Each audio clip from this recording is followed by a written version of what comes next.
पाकिस्तानी मेरे पास चरखा है, नजदीक मत आना। नहीं रुकता था साला, तो नहीं रुके। AK-47 से ही रुकता था वो। बोलता भाई हैं?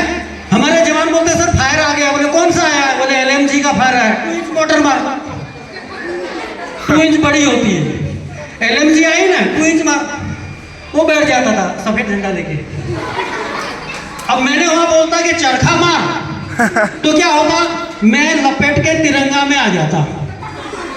और यहाँ कोई इसी स्कूल में हो सकता मेरा यहाँ खड़ा कर देते, राइफल लेके खड़ा रहे, जैसे गांधी जी को हर जगह खड़ा कर देते, डंडा लेके खड़े रहो, फिर कौआ आता है ऊपर।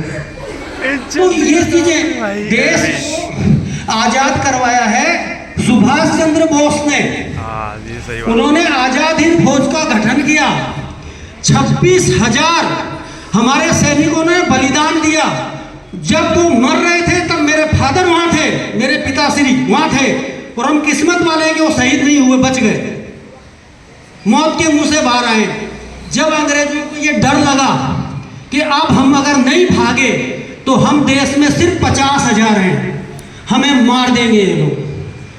1857 में जब मंगल पांडे को फांसी हो रही थी तो मंगल पांडे के सामने सारे अंग्रेज हंस रहे थे, और मंगल पांडे ने कहा था, प्रथम स्वतंत्रता सेनानी उसी को बोला जाता है, उन्होंने कहा था अंग्रेजों अभी तुम हंस रहे हो, मेरे को फांसी लगाकर एक दिन याद रखना, ये चिंगारी बनेगी आग, और तुम लोग ऐसे इस देश से भागोगे कि तुम्हारे को रास्ता नहीं मिलेगा, देख लेना।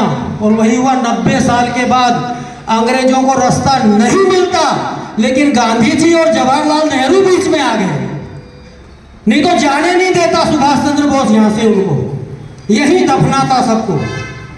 और ये जो देश का जो 60-75 साल हम पीछे गए, इसीलिए गए कि हमें एक मंत्र दिया गया, अहिंसा अहिंसा अहिंसा। कहाँ है अहिंसा? बताइए, कौन सी अहिंसा से आप देश जीत रहे हैं? मैंने तो 30 साल फौज में अहिंसा अहिंसा नहीं किया।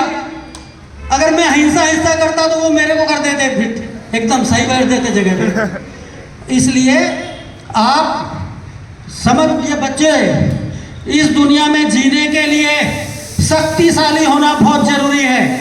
आज हमारा देश से सब कांपते हैं। मैंने कभी सपने में नहीं सोचा था कि भारत की सेना से चाइना डरेगा। मैंने नहीं सोचा था, मैं 84 में भर्ती हुआ था। हम अभी सुनते तो अचंभा होता कि चाइनीज पीछे चले गए। ऐसा है। तो कहने का तात्पर्य, चीजों को समझिए, अभी जो है इतिहास को पढ़िए ध्यान से और फैक्ट को जानिए। जय हिंद, जय भारत।